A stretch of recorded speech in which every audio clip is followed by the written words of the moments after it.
Sam Raimi handpicked you to direct Evil Dead Rise, what were some words of wisdom he gave or, advice to give you when making this film? Yeah, I think the first thing he did was gauge my interest. And then I went off and thought about the story that I wanted to write, the screenplay that I wanted to write. And then during that process, as I was thinking, we had many discussions. And I do remember Sam saying to me, look, there's two important things here. You've got to use the book and make sure the deadites are scary. And in the nicest possible way, I was like, of course, because the book is very dear to me. And making sure that those deadites were terrifying was of massive importance. But he showed me a hell of a lot of support and backing for what my vision was for the movie. Now, the Evil Dead franchise is known for three things: gore, humor, and Ash Williams.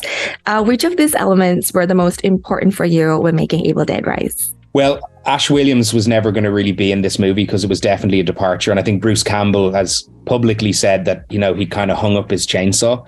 So that wasn't one I have to kind of think about. I think that I wanted to make a very scary horror movie, and the gore would be part of that. So I kind of thought about character first, but then when it came to those elements you've listed, I called the gore the horror. I thought about those elements as much as I possibly could, but I also wanted there to be little pieces of light in the story, like little release valves where there's little bits of kind of levity and humor and kind of funny lines that break the tension ever so slightly. So it was actually about blending those two things. That was the really important thing, was getting that blend just right. Thank you. So I just want to talk a little bit more about these elements that you incorporated in your movie, starting with the gore. Like, people lost their minds when they saw the cheese grater in the trailer. And that's just like the tip of the iceberg, because there were like a lot of everyday home objects used in the gore. How did these ideas come about? They were something I would have thought about naturally because I based the story in the home.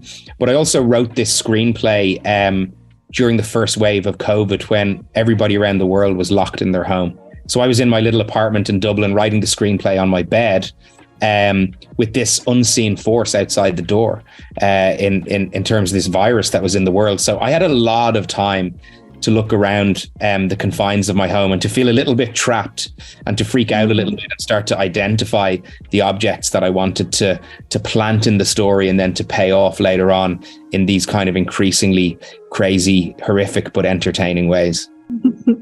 Thank you. Now, there were moments in the film that made me chuckle and moments that made me go like, yo, what the How did you strike the balance between the horror and the comedy? Was it a challenge or did it come naturally?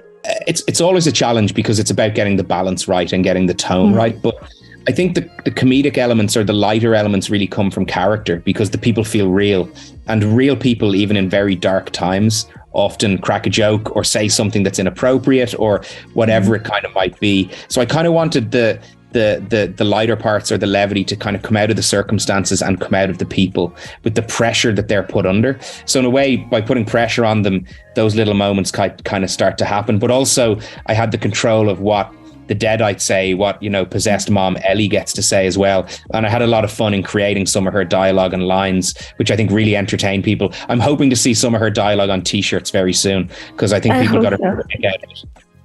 Alrighty, thank you so much. Thank you very much. Take care. Mommy's with the maggots now.